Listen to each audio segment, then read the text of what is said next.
Alright guys, kakaibang trip na yan kasi gagawa tayo ng tutorial setting up Pokemon Go, me giving you pro tips, especially dun sa mga returning Pokemon Go trainers, all thanks to @KennethCarion8545. Let's get started.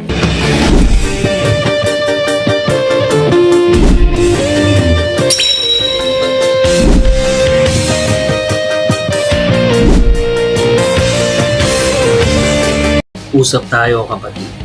Whether bago ka or returning trainer, dapat alam mo kung anong klaseng trainer ka.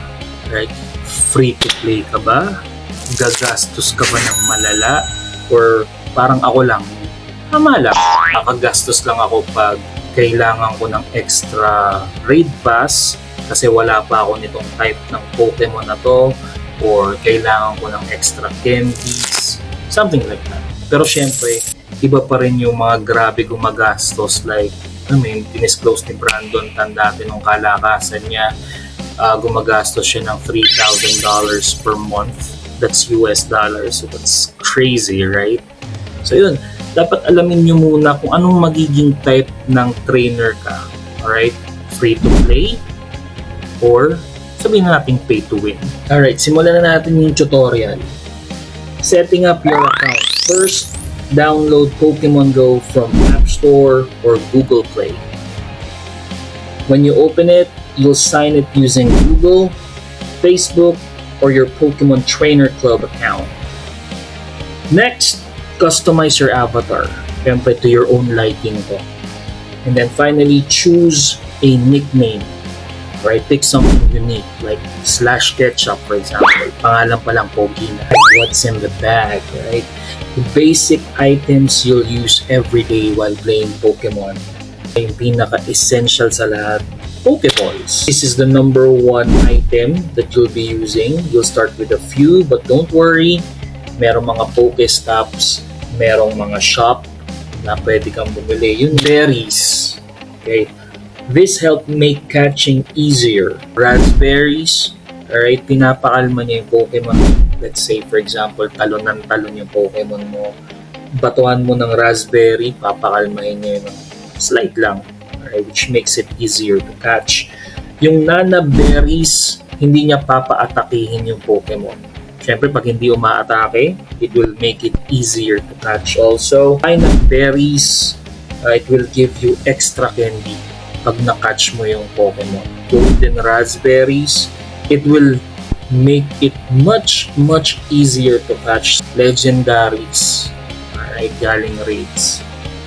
Now, aside from that, meron ding Silver Pineapple. Kung ang Pineapple Berry will give you extra candy, ang Silver Pineapple, it will just give you more. So, Incense. This draws Pokemon to your location for 30 minutes. Kailangan mo maglakad pa rin pag when it comes to Incense. Hindi yan yung lure modules na pwede ka lang tumambay. Pag yung Incense, kailangan mo pa rin maglakad. Daily Incense, right? Yun yung gagamitin mo pag gusto mong mag-Galarian Bird Hunt. Okay? Doon lang sila lumilitaw. Lure modules, you need to attach these to Pokestops. They'll attract more Pokemon nearby. Key map features. And meron ka nang dala sa bag. Ngayon, ready ka nang lumabas sa Pokemon World. Makakita ka ng Pokestops. Mag-run out ka na ng potions, Pokeballs, or eggs. Spin mo lang yung Pokestop. Power spots, dun gaganapin yung mga Dynamax, yung mga Gigantamax battles. Also, pag nagra-run out ka na ng Max Particles, dun ka rin kukuha.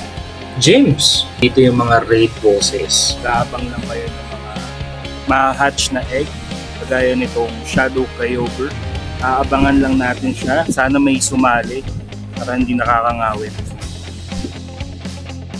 As per Pokebattler, Shadow Kyogre is weak to grass and electric attacks. Paano tatalunin? Pag meron kang Mega Sceptile, Shadow Regigigas, Mega Venusaur, Shadow Raikou, Zarude, Circuitry, and the likes. ito rin yung babasagin mo. Pag free to play ka, kailangan mo ng Pokecoins, doon ka kukuha. Makikita nyo sa screen, lalaban kayo na, for example, your Team Valor, may instinct sa gym, babanatan mo yung instinct, kagaya ng ginagawa ko ngayon. After you beat the gym, ilalagay nyo yung Pokemon doon sa loob. Tapos hoping na magstay siya for 8 hours and then susweldo ka for 50 Pokecoins. Now routes, i-demonstrate ni Slash Ketchup kung paano yung routes ginagawa. Slash Ketchup, pasok. Isang feature sa Pokemon Go, yung ruta. Papakita ko sa inyo kung paano gawin. Pag nagra-routes kayo, wag din kayo tatanga-tanga. Ito lang kayo sa sidewalk. Okay, sidewalk lang. Para safe. Shiny duplicates!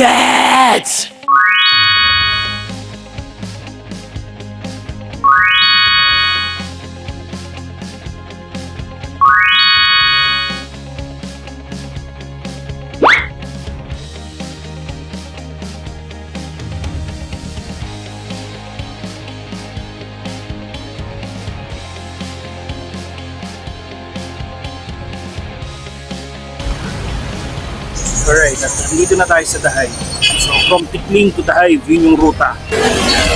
Mamimit si Mateo. Parang gift exchange. Ayan, gift exchange. And then we're finishing the ruta. Doon na matatapos yung tutorial video na to. Alright, sana may natutunan kayo. Ito lang yan mga kapatid. Whether free to play ka or pay to win, isa lang ang dapat mong ginagawa. Alright, kailangan mong mag-grind. Alright? Siyempre, kahit gumastos ka dyan, kung wala ka namang gagawin, hindi ka rin makakakuha ng mga Pokemon na gusto mo. Nababalot kasi itong laro na to sa what we call RNG. Shiny catches, for example, hundos, lahat yun, chance. Okay? RNG, what we call random number generator, it's a roll in the dice. Huwag kang magtatampo kung sobrang dami mo ng raids or sobrang dami mo ng encounters dito sa Pokemon na to, bakit wala pa rin shiny? Part yan ng game. That makes this game so much fun. Yun, pag may mga gusto pa kayong videos, just comment down below. Alright, and susubukan ko ulit gawin kagaya nito. Alright, so bye-bye.